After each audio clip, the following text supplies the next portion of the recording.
I would like to listen your idea about this big word, deeply listening. Well, Super Dad Paper, this is the first time that I hear about this term deep listening.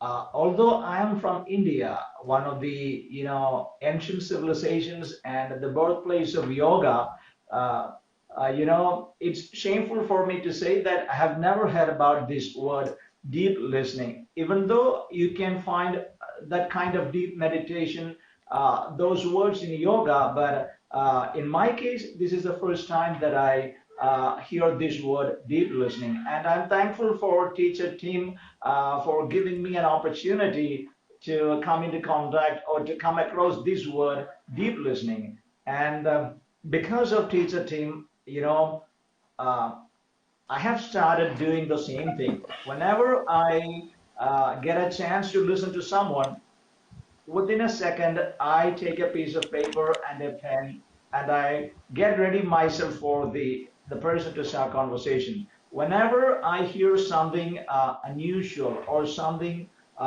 surprising that person, immediately I note it down.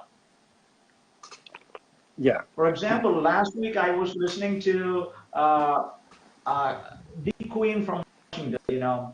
She was talking to teacher team about her work in Washington, and she mentioned the two words I instantly noted down in my diary.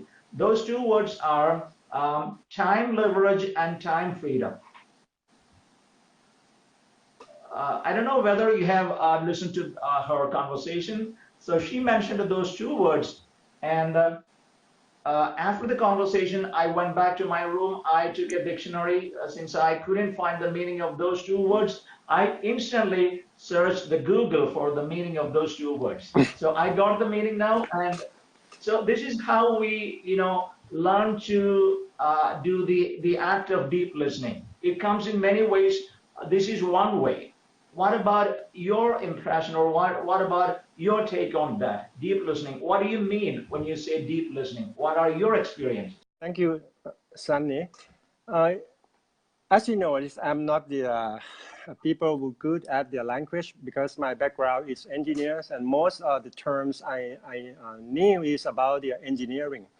But when I start deep dive deeply in educational words, I learned quite a lot of the terms from teacher team, and the most frequent words teacher team repeat every time is deeply listening. So I like you. Yeah, I question and why the teacher teams repeated these words several times. So it is inspire me to looking in dictionary.